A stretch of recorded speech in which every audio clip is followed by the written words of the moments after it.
Hello, everyone, and welcome to the California Book Club. My name is Beth Spotswood. I work at Alta Journal, and I am so excited to welcome all of you here tonight for our conversation with Ishmael Reed. Ishmael will be in conversation with John Freeman, as well as special guest Justin Desmangles.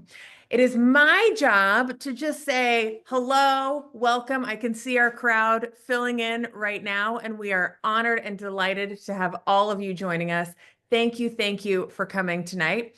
And I'm going to take care of a little housekeeping, if that's cool with everyone. So the California Book Club is our free monthly gathering celebrating books that help give a definitive guide to understanding life in the Golden State and the West. And in the weeks leading up to each club meeting, what we're having right now, welcome to the meeting, everyone. We publish numerous articles, excerpts, interviews, and essays about that month's pick. So if you haven't had a chance to check out all of the work we've done building up to tonight's conversation around Mumbo Jumbo, I encourage you to do that.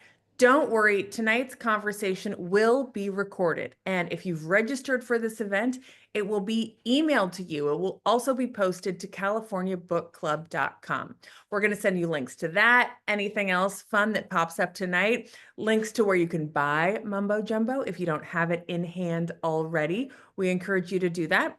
I also want to just let you know that Alta is gorgeous and beautiful, and you can subscribe for $50 a month.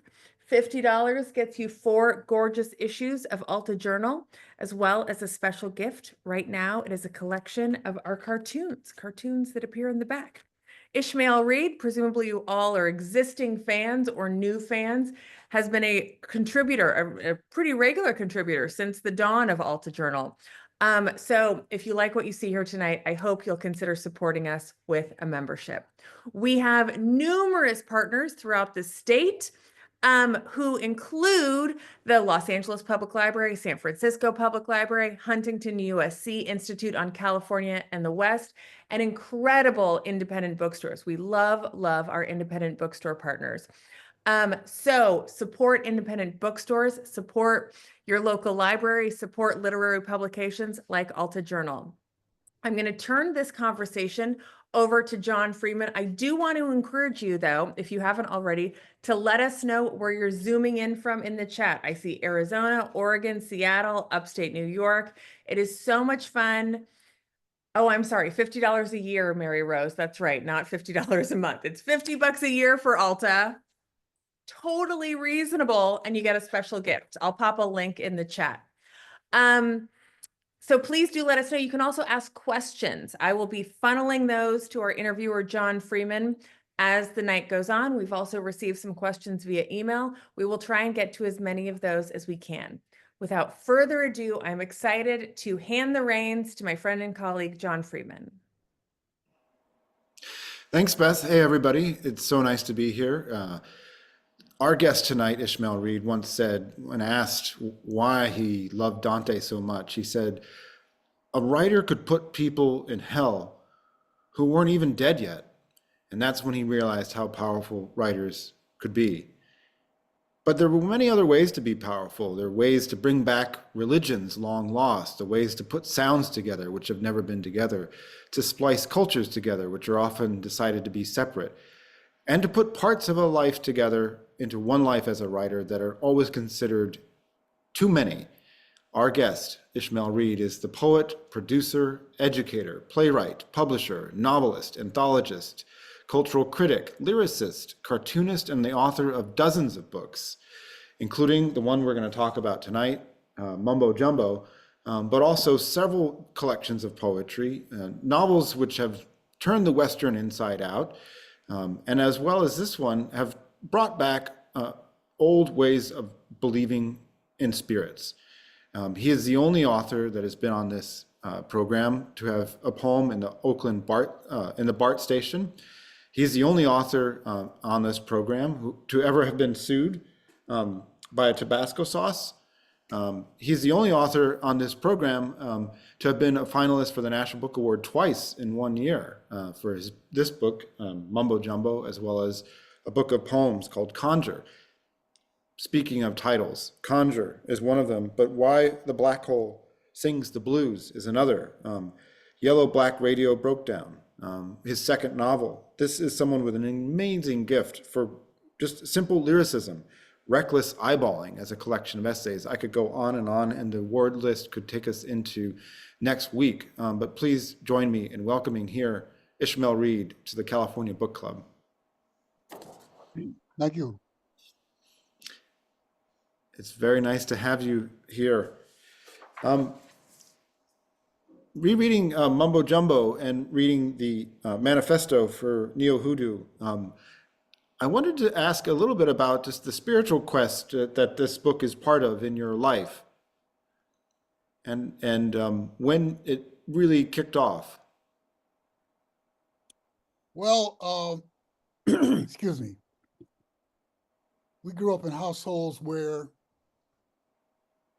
there were whispers about a religion that didn't sound like Christianity. And that led me to exploring what this was all about. And I found that there was nobody in my education or in my family who could inform me that African religion survived the slave trade. So this began as a journey to find a different model than those that were exhibited to us in Anglo studies. As a matter of fact, I was influenced by the Celtics, the Celtic revival, where we were taught European mythology. That all of a sudden you got to Ireland, you got these strange gods that weren't Roman nor Greek. And that led me to study W.B. Yeats and William Butler Yeats and the Celtic revival. And I said, how do I apply that to my situation? And that led me to this folklore I call neo-Hoodooism. But it began as merely a tourist excursion into the religion, like voodoo in New Orleans. And then I found that there's a whole pantheon that others had explored before me, like Zora Neale Hurston and Catherine Dunham. You were born in Chattanooga and grew up in Buffalo. You've talked about a formative trip to Paris when you were a teenager and meeting Africans in Paris and having many of your misconceptions about what Africans were like just demolished in one meeting. You also knew Lucille Clifton in Buffalo. And when you talk about folklore and the sort of roots of African religions, I have to wonder if when you were friends with her back in that period, if you ever talked together about this topic, about folklore and early religions. Well, excuse me, Lucille was a Clifton, was a Christian. I'm thinking I introduced her to her husband, whose name was Fred Clifton. So she didn't really dwell on the religion, African religion, but she did trace her ancestry to a particular tribe in Africa. I think she was a Bambara, just as Tony Cade was a Bambara. So they were able to track their ancestry. But I became interested full up in African religion in New York, where I really, learned how to write and to study Black history. Because I was in a circle of Black cultural nationalists called Umbra Magazine. It was a workshop. Now, when I arrived in New York, those forms that had been dismissed as vulgar in our growing up period, like comic books and these different pulp genres, in the hands of a different or new generation of artists, were in museums. Like there were painters who were inspired by comic books, and their material was in museums. And there were writers who were writing not about Greek myths, but about movie stars like Frank O'Hara, Lana Turner is dead. We didn't know you could do that when we were studying at the University of Buffalo and other places in the universities and colleges. And also Amiri Baraka. I was really inspired by his, he did a play called Jello, which was about the Jack Benny show. But instead of Rochester, the character Rochester, the black character, as a sort of like servant, he becomes a militant who robs Jack Benny, escapes the car. And so I came up in a period where people like Betty Saar, who did Aunt Jemima Pancakes, and Joe Overstreet, and others, white artists like Art Bavakwa and Walter Board, with whom I founded the East Village Other newspaper. They were just taking these popular genres and inverting them. And that led me to my series of novels, The Freelance Pallbearers, which was a takeoff on the Gothic novel. The second novel was Yellowback, which was based on the Yellowback 10-cent novels that dudes from the East would write about cowboys, and they would exaggerate, and then the cowboys would adopt these antics that they read about. And then the third novel, Mumbo Jumbo, which is like a whodunit. So my intention was to, take some of the popular forms, and I'm still on that. I got a 40-year project I call The Terribles, which sort of like sums up the American period from the time of Ronald Reagan to now. That's a 40-year project. I did the Terrible 2s, the Terrible 3s, the Terrible 4s, and now the Terrible 5s will be published next year. So I mean, that's what that's the most dramatic thing that took place in terms of my forms. Now, I was influenced also by a generation that refused imitation. Unlike the generation before, James Baldwin was influenced by Henry James and Ralph Ellison, who acknowledged influence from T.S. Eliot and Ernest Hemingway. And they were they were under the assumption that the only people who bought books were white consumers. We turned our backs on that, and that's why I got the title Mumbo Jumbo. I don't care whether you read it or not. It's like Miles Davis turning his back on customers. When James Baldwin wrote letters to his nephew, he knew that the cash register was looking over his shoulder, because he also appealed to the coarse innocence. And his philosophy was redemption. And that's still going on, where some Black writers, their aim is to redeem the white consumers. I compare it to the old game of indulgences, like the Catholic Church used to run. If you give me $1 or $2, I'll see that you only remain in purgatory for a year. That's still going on, life coaching, whatever. I said it's a new form of yoga. But so there are different influences. I want to end by saying I was straddled between the counterculture. My name is mentioned in the Woodstock program as one of 3 writers for the Woodstock generation, but I'm also contributing to Black publications, Black liberation publications. And that, when I met my wife, Carla Blank, she was in touch with the Indian and Japanese communities. And that turned my whole perspective all the way around. And that led to the founding of the Before Columbus Foundation. Wow, that's an amazing orbit right there. Do you think you could maybe read from the opening of Mumbo Jumbo now? I feel like that would be a good thing to do. And, Okay, and maybe just describe a little bit about the book you're holding. Yeah, this is the original cover that I designed, and it shows Josephine Baker. And I met her, and I was in such awe of her. she told me that someone had sent her this cover, and did I know the person who wrote the book? And I said, yes, I do know him, something like that. But anyway, I'll read the first couple of pages. With the astonishing rapidity of Booker T. Washington's grapevine telegraph, Jes Grew spreads through America following a strange course. Pine Bluff and Magnolia, Arkansas are hit. Natchez, Meridian, and Greenwood, Mississippi report cases.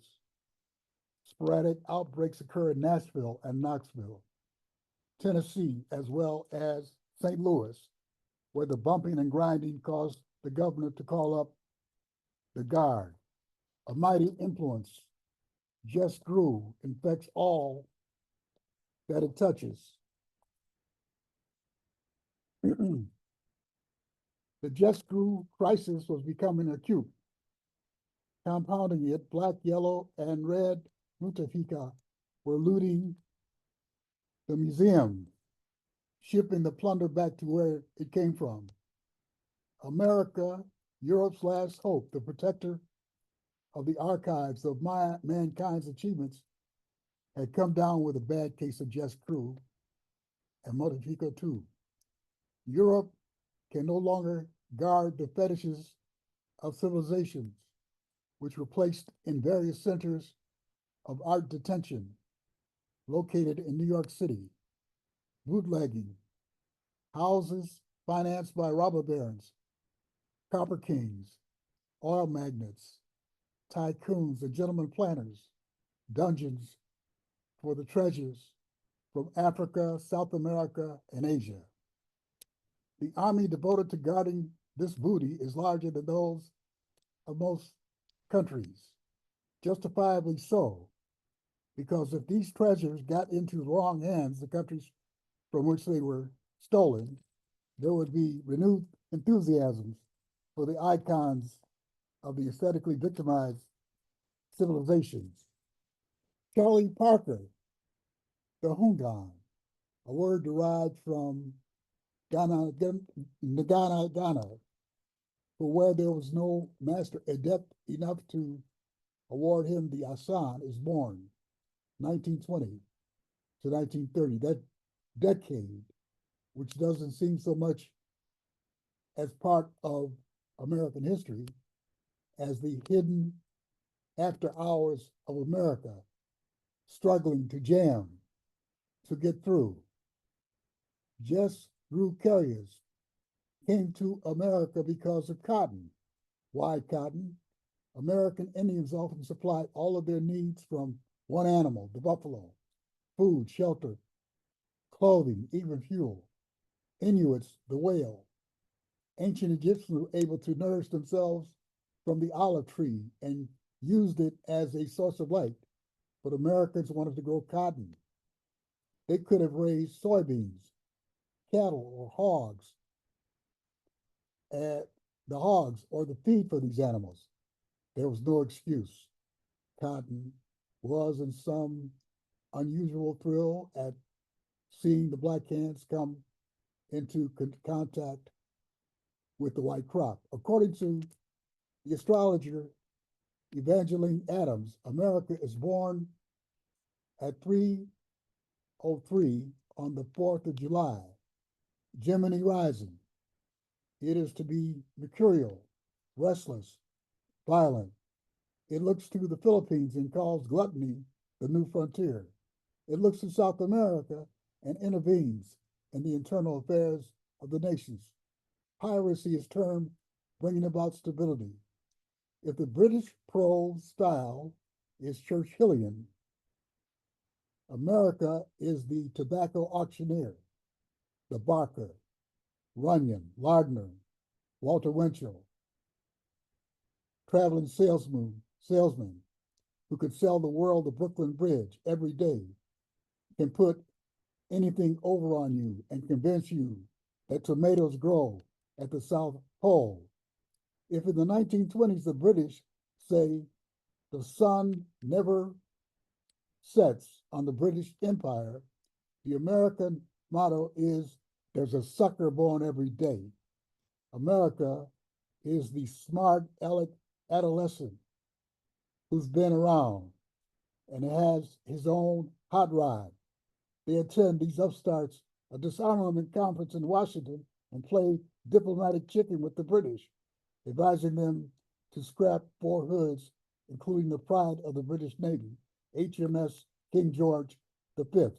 Bulldog-faced British Admiral Beatty leaves the room in a huff. The Wallflower Order attempts to mess the psychic plane by installing an anti-Jes Grew president, Warren Harding. He wins on the platform, let's be done with wiggle and wobble, indicating that he will not tolerate the spreading infection. All sympathizers will be dealt with, all carriers isolated and disinfected. Immunotherapy will begin once he takes office. Unbeknownst to him, he is being watched by a spy from the Wallflower Order, a man who has become his attorney general. He is also surrounded by the curious circle known by historians as the Ohio Gang. The second stage of the plan is to groom a talking android who will work with the Negro, who seems to be its classical host, to drive it out, categorize it, analyze it, expel it, slay it, blot Jes Grew. A speeding skull they can see any way they want. A rapping antibiotic who will abort it from the American womb to which it clings like a stubborn fetus. In other words, the talking android will be engaged to cut it up, break down the germ, keep it from behind the counter. To begin the campaign, no dancing posters are ordered by the hundreds. All agree something must be done. Quote, Jes Grew is the boll weevil, eating away at the fabric of our forms, our technique, our aesthetic integrity, says a Southern congressman. I must ponder the effect of Jes Grew upon 2,000 years of civilization. Calvinist editorial writers wonder aloud.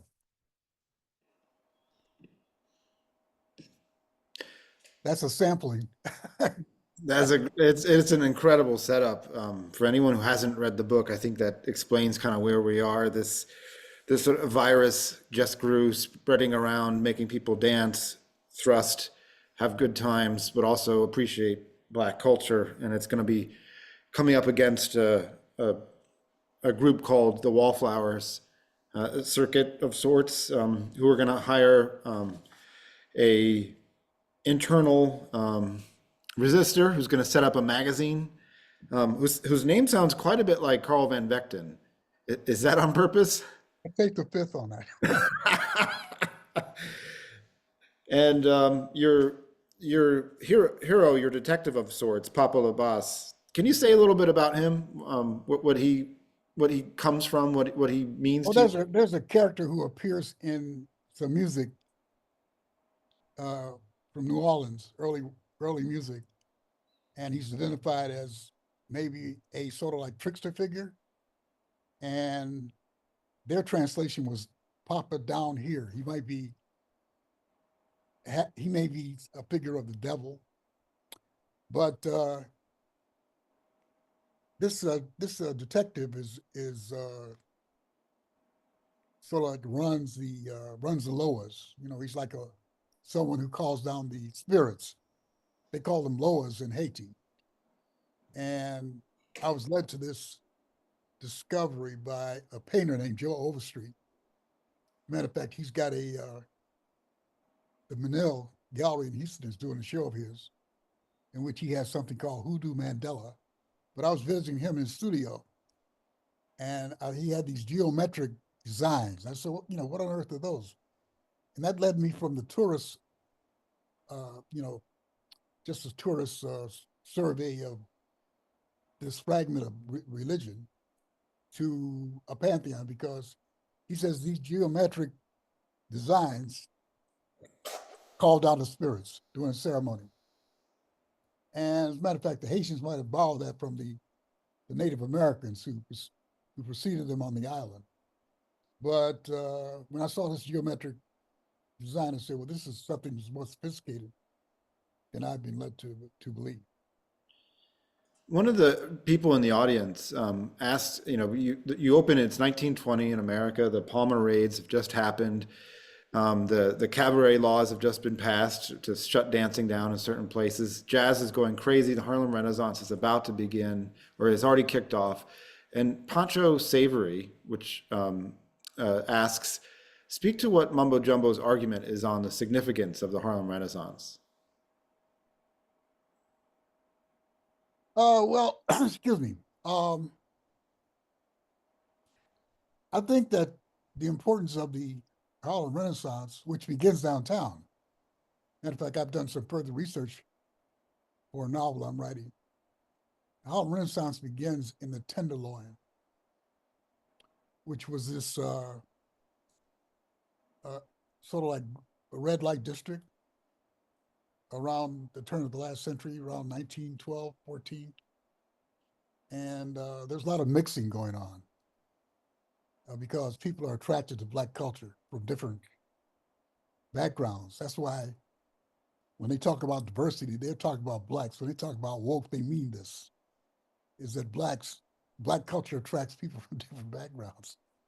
That's one of the reasons they closed it down. The city of New York closed it down because this is sort of like a red light district. But there was a hotel called the Marshall Hotel, which was Black owned, and James Weldon Johnson and Paul Laurence Dunbar and all these geniuses who were writing musicals and writing poetry would gather there. And then you had these whites who were from show business, they would hang out there and all this different, and, people were like a jazz center. The authorities became so upset about that, they tore it down. And that's where you got the Pennsylvania Station now. Just read like the Tenderloin. So the Renaissance moved uptown to Harlem. That's how you got the Harlem Renaissance. But I think the significance of the Harlem Renaissance was that it produced a manifesto critiquing the stereotypes of Blacks in the previous generations, like Uncle and Nanny are no more. We're the new Negro and educated and sophisticated, and it's something like other groups have done. For example, there's an anthology called Charlie Chan is Dead. This is a manifesto of the Asian American Renaissance that occurred here on the West Coast. Is that Jessica Hagedorn? Yeah, absolutely. Jessica Hagedorn. And these writers are saying, these images of Charlie Chan, who's played by white men, incidentally. This is no longer us, and gone with Madame Butterfly and all these stereotypes. Each generation, whichever the group, like the Celtic Revival, they set out their manifesto. And so that's what the importance of the Harlem Renaissance is, led by Elaine Locke. Now, I was turned on to folklore, but I hadn't read that until later, that Elaine Locke in The New Negro had encouraged and Zora Neale Hurston, who mentions rock and roll in 1942, incidentally. It wasn't invented by Jan Wynn. She mentions rock and roll in 1942. Those two were encouraging Black writers and Langston Hughes to delve into folklore or be inspired by folklore. So I think that's the significance of the Harlem Renaissance. Until I read this book, I always sort of wondered what the Harlem Renaissance felt like during the time. And there are these wonderful debates that PaPa LaBas has with other Black cultural figures, at parties. And there's a question from one of the audience members. Judy says, I always wonder, what did the Harlem Renaissance feel like to those folks at the time? And does it speak to, how important it is to gather when movements take place? You've mentioned a few salons and groups that you were part of yourself, when you arrived in New York and You've started newspapers. You've been part of. You've started your own literary journal. You've also worked in universities. What do you think the group of Harlem Renaissance figures felt like in the time? Well, I think that they relied a great deal upon patronage. Uh, Langston Hughes had a patron on Park Avenue, and she objected to some of his writings, which were radical. He had to renounce those writings before the House Un-American Activities Committee. We published them. Carl and I published some of those, but they relied upon people like Carl Van Vechten and others to support them. So when Langston Hughes lost his patron, she supported Elaine Locke and Zerlina Hurston. So this was a patron dependent movement. And I mean, I think that's still the case in many ways. James Baldwin had his patrons, the New York literary establishment. He was a darling to them until he wrote a satire about them, which his best novel, but it's seldom mentioned, is called Tell Me How Long the Train's Been Gone. Yeah. And he satirizes Lee Strasberg and all those people who are members of the powerful family, the family of that, those people who run the trends and everything. But I think that was true of the Harlem Renaissance as well. Although Zerlina Hurston was pretty much a maverick. We supported ourselves by selling dinners at fundraising events and things like that. And maybe Amiri had patrons, because he's connected to Galen Ginsberg, who knew rich people. But ours was different from the Harlem Renaissance in that area.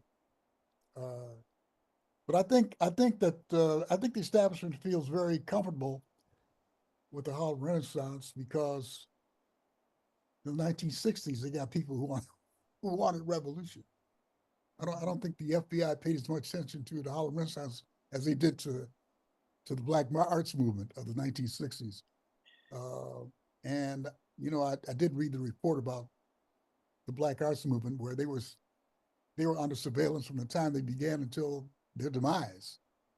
And part of the reason that they failed in New York was that they accepted government money. If you want a revolution, here's some money. I mean, the people that you're trying to revolt against, they give you some money and you accept it.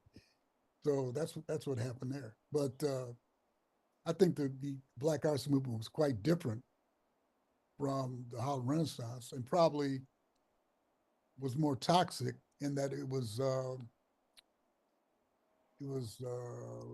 misogynist and racist and had some features of anti-Semitism. But now you have the revival of the Black arts, and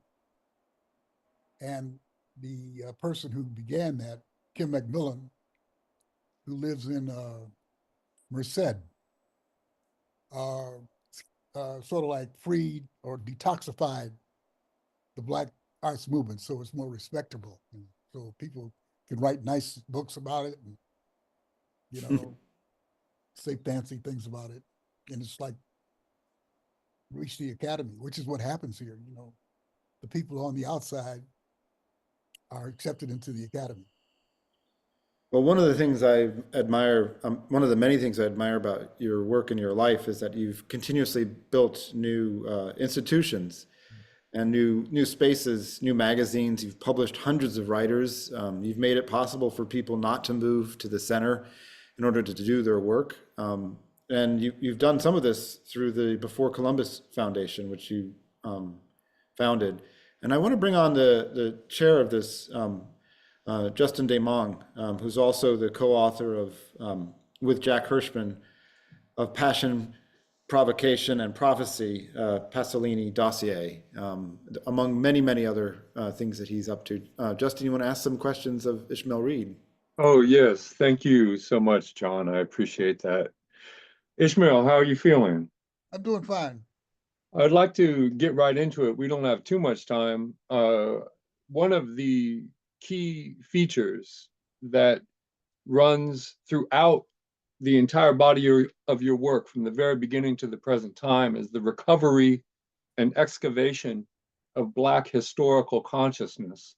Now, we understand that the period of enslavement in the New World is really just a fraction of the history coming out of Africa, of Black history.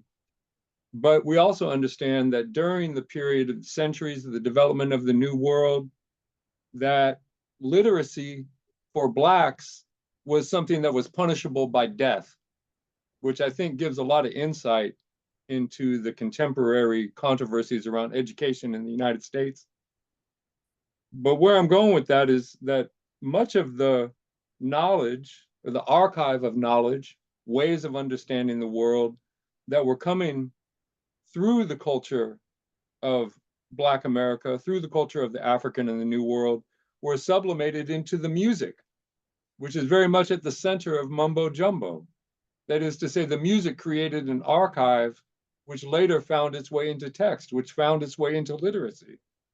So I'm hoping that you can talk to us a little bit about this excavation of Black historical consciousness, which has been so much a part of your legacy and your work in everything that you have done as a songwriter, as a playwright, as a poet, as an essayist, as a novelist, the role of music in your work, and where this fits in with, again, the recovery of Black history and the conspiracy, or I guess more in recent months since January, not so much a conspiracy to annihilate Black historical consciousness. Could you talk to us about that, Ishmael? Yeah, well, first I want to, can you see this? Yeah. Okay, this is a new publication. Publisher is Ford Morrison, and the editor, I'm the editor-in-chief. Tennessee is the managing editor. Carla is the assistant editor, and it's financed by the Toni Morrison Foundation.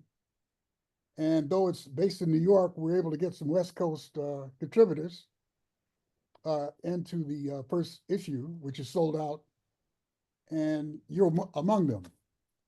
Now, yeah, Justin, very pleased. Contributors who did a piece on the great writer Bob Kaufman, who influenced my novel Yellowback Radio Broke Down.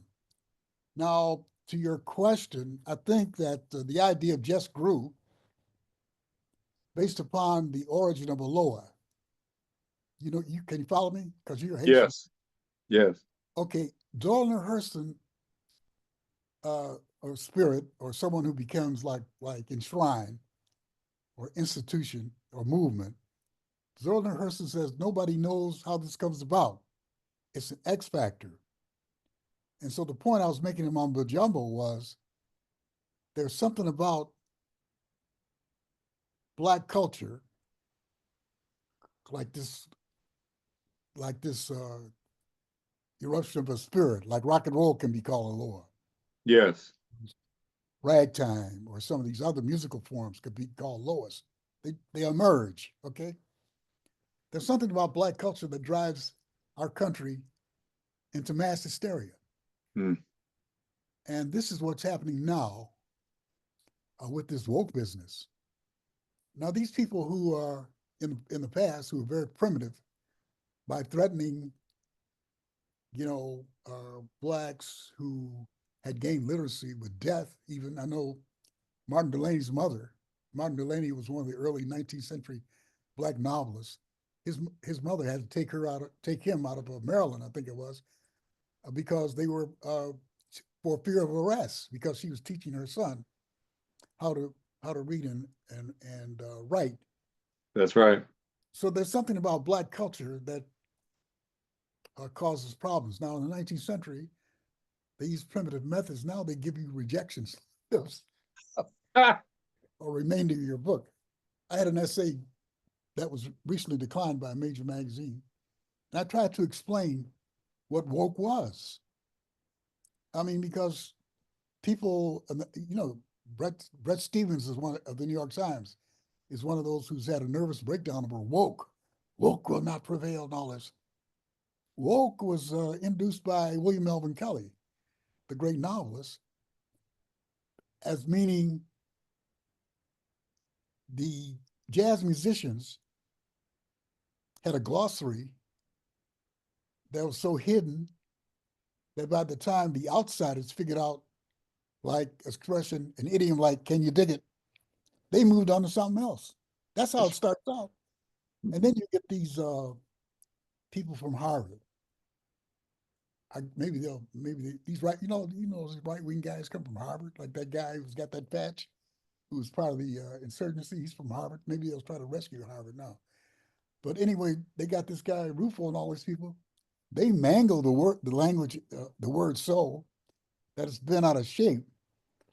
But the people who get all worked up about wokeness, they know it has something to do with black folks. Mm-hmm. Mm-hmm. I mean, that's why I call it Willie Horton in cap and gown. Because what they've done is like they've mangled the whole thing so that it has something to do with black folks. Let me give an example. They have I don't know who this guy is. This is a black conservative I call him a black conservative in training at CNN. They were trying to explain DEI. Now, DEI, critical race theory, and wokeness are used interchangeably. You notice that, right? Yeah. He said, well, woke, he made a real rookie mistake and he gave it away. He said, woke is all about, DEI is all about making white folks feel guilty. And then a guest had to remind him that DEI applies to women. Now you see how the Secretary of Defense and others are firing women who've shown that they're qualified to serve in the armed forces and even command troops. As a matter of fact, they just had a black woman who got the highest achievement of in basic training or something like that, or whatever. So it applies to women. It applies to the disabled. It applies to LGBTQ+, but he's single out black folks.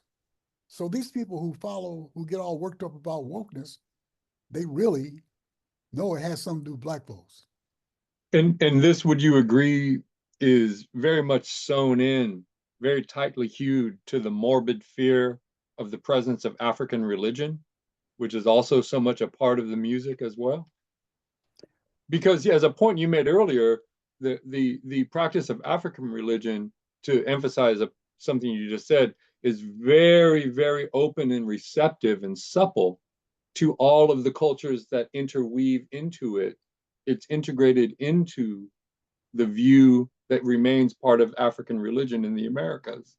Well, I think that with the migration from South America, the Caribbean, this might become more and more the case because in South America, the Caribbean, African religion is multicultural. Yeah. You have blondes running temples in Brazil. This is a multicultural thing. I was in Florida and on a panel in Miami, and these New Yorkers were trying to stir up stuff between Cuban Americans and blacks. And I raised my hand. I said, "These people have the same religion," because the white Cubans in Florida sort of like revere African gods. Mm-hmm. And so you get an instance where you have an all-white group and you have African gods. So I don't know whether that's the problem. I think, or I don't know if that's the fear, but there's something about black culture that you'll find black culture more acceptable in the rest of the world. Now, this essay I couldn't get published. I talk about how I've gone to China and Europe, where in places like Heidelberg and universities that were founded before the arrival of Europeans in North America, like 12th century and University of Rome, where black literature is taught. I mean, while the governor of Florida and the president are trying to suppress black literature, remember he got the Columbia University to abandon African studies or whatever was happening, and that's the same demand he made upon Harvard. I went to China and they got scores of Chinese scholars studying Black American literature. I've gone to conferences in Europe where people from all over the world, from India, from Europe, convene to read papers on Black American literature.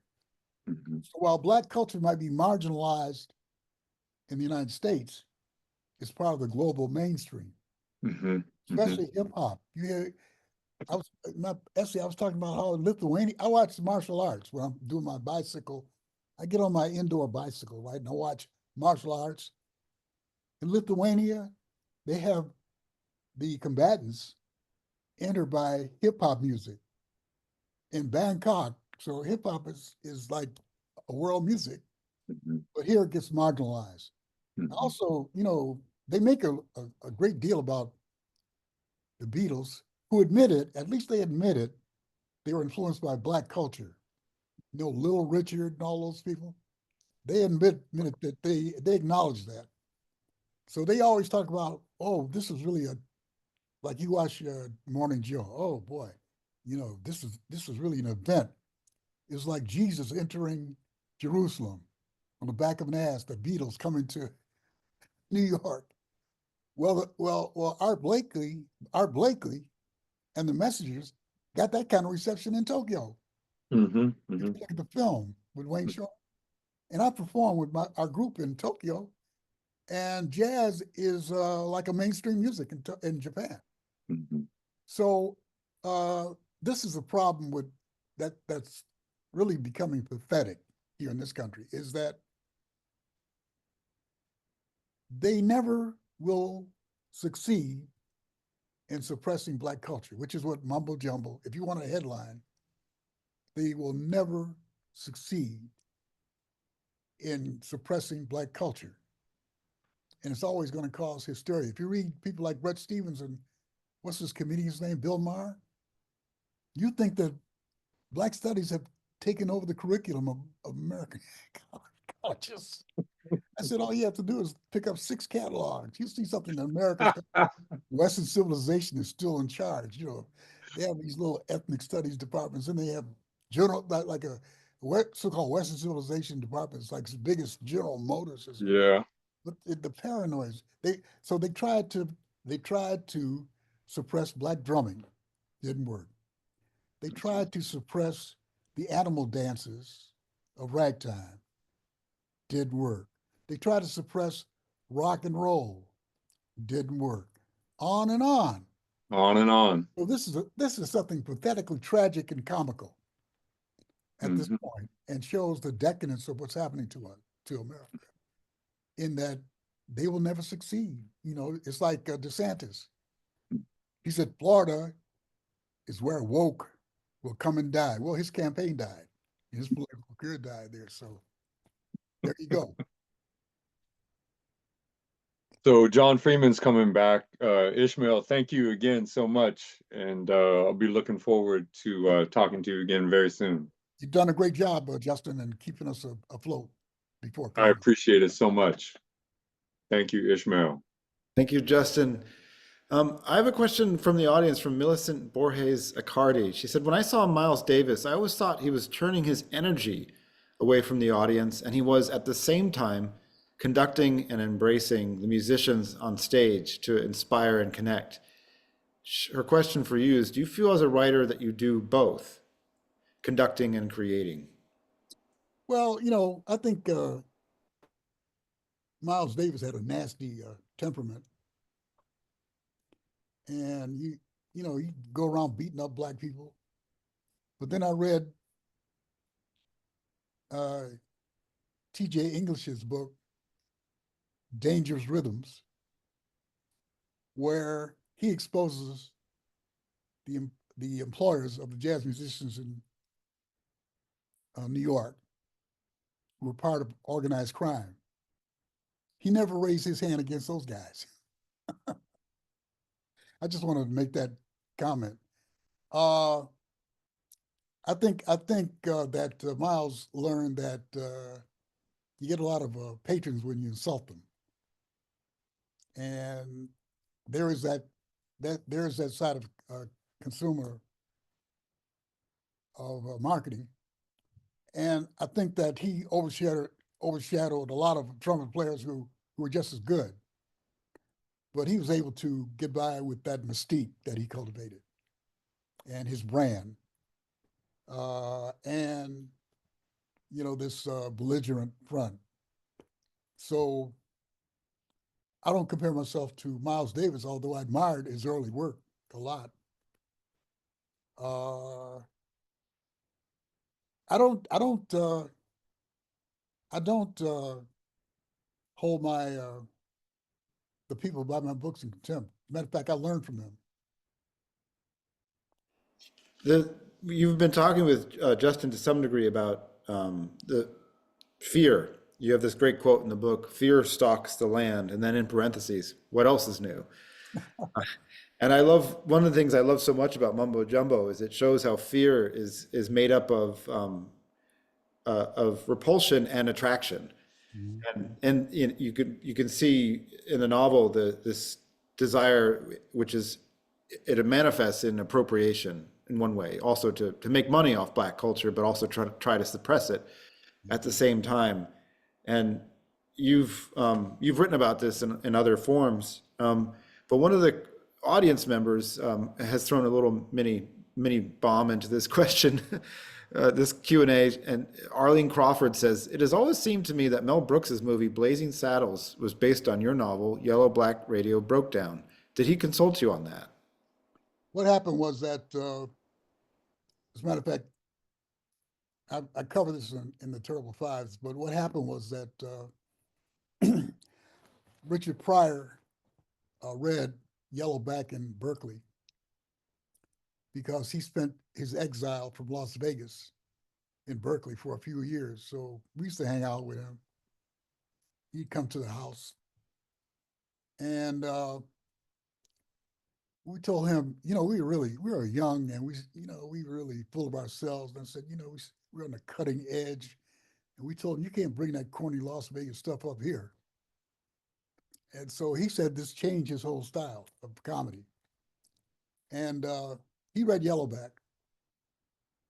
And then he told a late actor who appeared in Rosemary's Baby that he wanted to produce a film based on Yellowback. Quincy Jones and Ivan Dixon wanted to buy the option. And I held out for them because one producer offered me a whole lot of money for an option, but I decided I'd wait for Quincy and Ivan Dixon. Quincy Jones backed out, so the deal was dead. I sold the option to a young filmmaker who worked at KQED named Francisco Newman. And he went to Hollywood and showed the script to Richard Pryor again, and Richard Pryor said he wanted to produce it. Instead, he took the book to Blazing Saddles, Mel Brooks. And Stanley Krauss wrote about this in the Village Voice. And one of the writers who said he worked on the script said it had nothing to do with my book, Yellowback. But in the credits, in the IMBD, it says that the co-authors were Mel Brooks and Richard Pryor. And so this is very interesting, John, because at the same time, I published a book by Francisco's future wife, Allison Mills, which Alta did a great piece about her work. We published her book in 1974 called Francisco, about these Black, bohemians who moved from New York coast to coast. And it's all about how that option was taken by Richard Pryor to Blazing Saddles. And he was not the only one. I got letters from different parts of the world about Yellowback being the antecedent of Blazing Saddles. So in my new novel, I take the name Secretariat after the Kentucky Derby horse. I said, because I've earned more money for white men than all the Kentucky Derby horses combined. And I talk about, that what happened there. Um, One of the things that's occurred to me as we've been speaking tonight is that, if the book makes a real strong point that no matter how much appropriation happens, that it can't consume Black culture. There's no way that will happen, and it seems like the opposite of appropriation is teaching. It's passing on to people, and you've had a long and very fruitful career as a teacher, and the numbers of writers from Paul Beatty to Charles Yu, that cite you as both an inspiration and a really formative teacher, either in person or in the classroom. It's endless. And Lisa Vitale has a question from the audience that I've read you've taught creative writing at UC Berkeley and other colleges. What's your teaching style like, and how do you mentor writers for the future and through teaching? Well, I was drafted into teaching at Berkeley. I was one of the professors, had read my first novel and did a review on KPFA.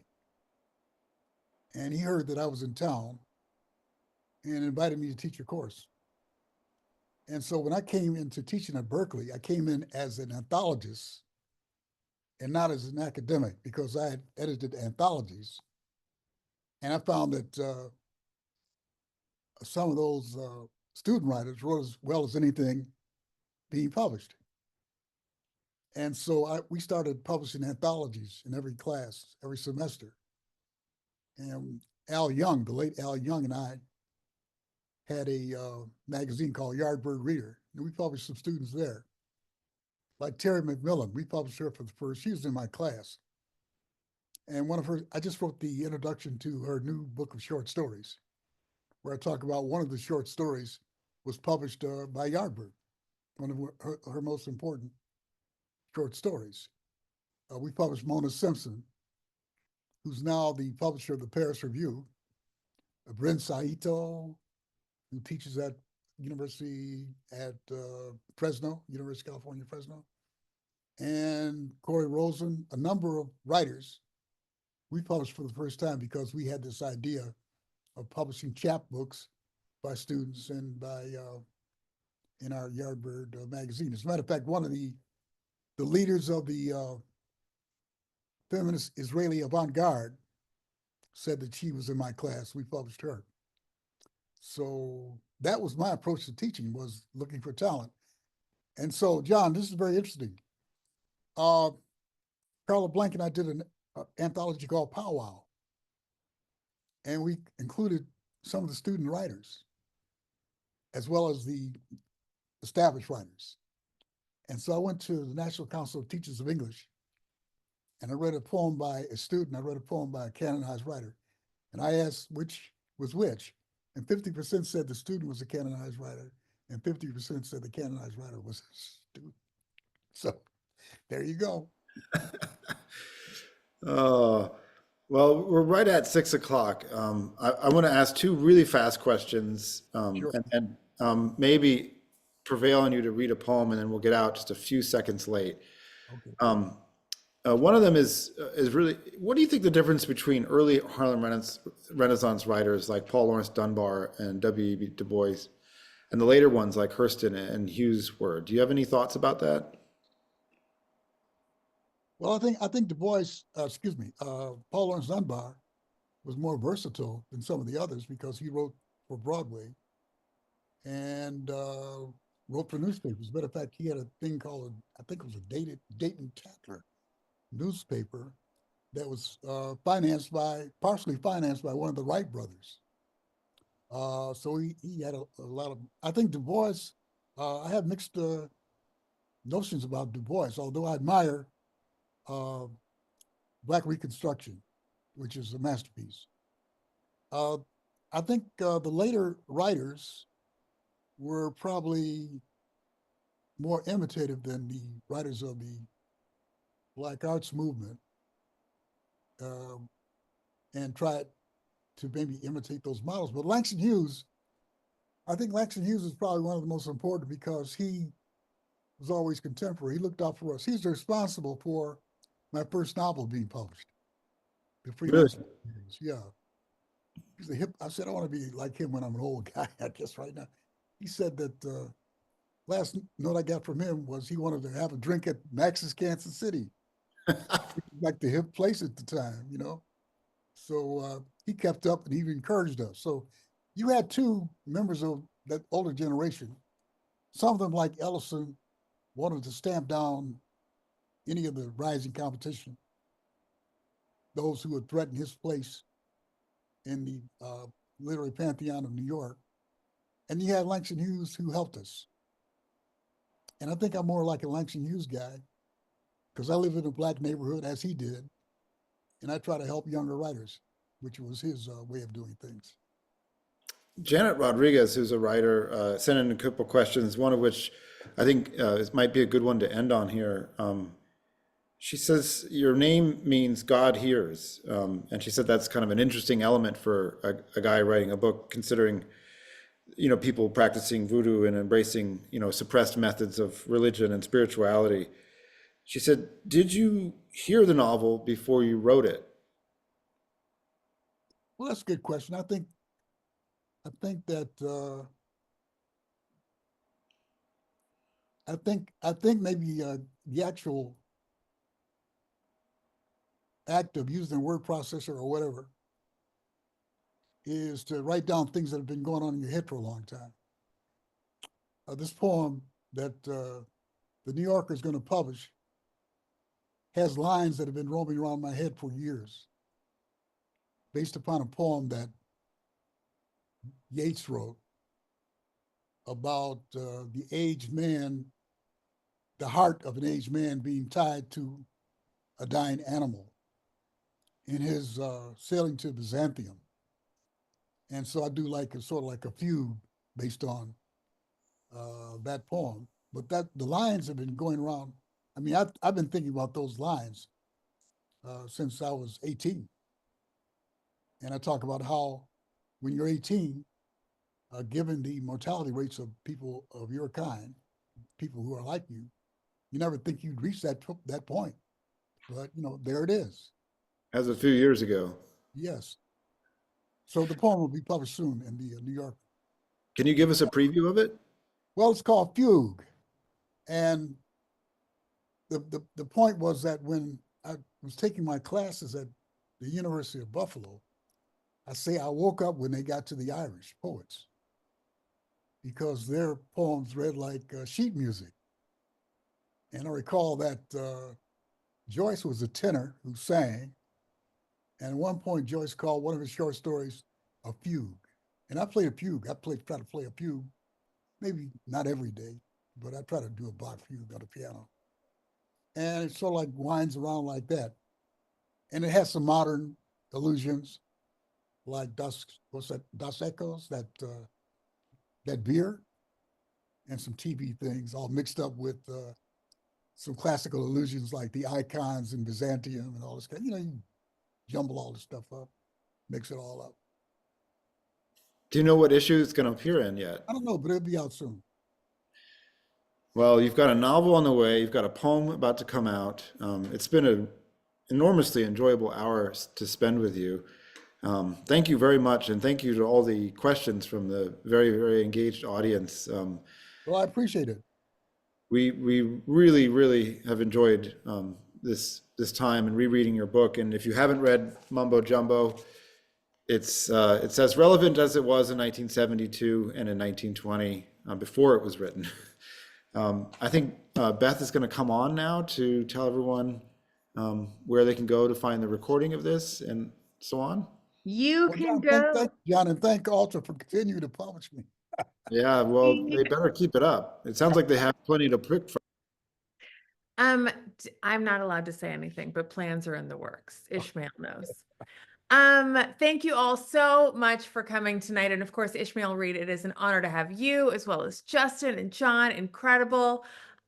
Folks, don't forget, we were going to email you a link to this interview. It will be posted to californiabookclub.com. As soon as I can get it up, I'll get it up tonight. And when you leave, there's a 2-minute survey. We hope that you'll take the time to fill out. It'll help us serve you better. Again, an absolute joy to hear Mr. Reed tonight. And thanks to everyone for attending. Take care, everyone. Good Thank you. night.